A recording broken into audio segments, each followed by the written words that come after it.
Hi. What can you tell us about this legendary picture? What can I tell you about it?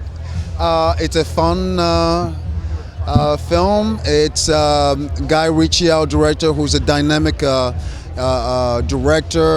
I love his worldview. He's somebody who's very cultured. But anyway, his approach was to show the king from the point of view of the knights. And how did you prepare for this role?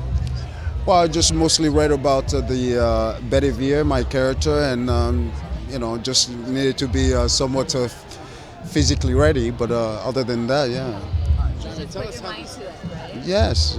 John, tell us how this story kind of resonated with you. Did it have any special place within your heart, given the fact that it's about a king, but he came from a long history of struggle, and you yourself have come from a place that wasn't too easy to.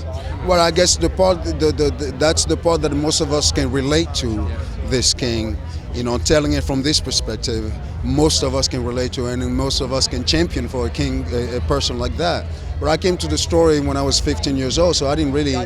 When I first saw it, I thought this was a true story because it sort of like emulates so many of our African kings who actually were like that, And so in that sense, that was my early connection to the John Bowman interpretation. But so this tale was trying to look at it from the point of view of the knights who were instrumental for him to becoming a king. What are the most admirable characteristics to this king and that a king must have in order to be loved by people? One of the most admirable characters, character trait is, obviously we don't want somebody who just hungry for power, and just because you're the heir to the throne does not necessarily mean, you obviously saw that in this tale.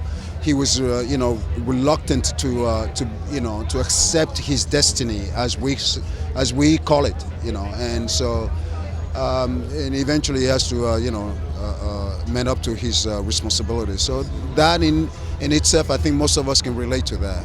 Yeah. There's so many physical rigors to this role in addition to the rich story. How did you prepare for that? There's what? Physically, there's so many physical aspects. Yes.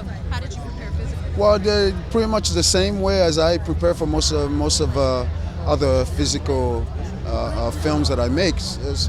Just train regularly, and then you get there, and then they put a sword in your hand, and you sort of like had to, this had to become an extension of your arm in a way. So. In addition to this story, it's such a wonderfully not only talented but diverse cast. How will the diversity of the cast kind of resonate with new young people? Well, you're looking at it. You're looking at the diversity here, right here. What's next for you? Same kind of different as me is coming out, and I'm wrapping up my documentary, and yeah. So. Thanks so much. Thank you Thanks so for much. stopping by, John. We appreciate it. Take care.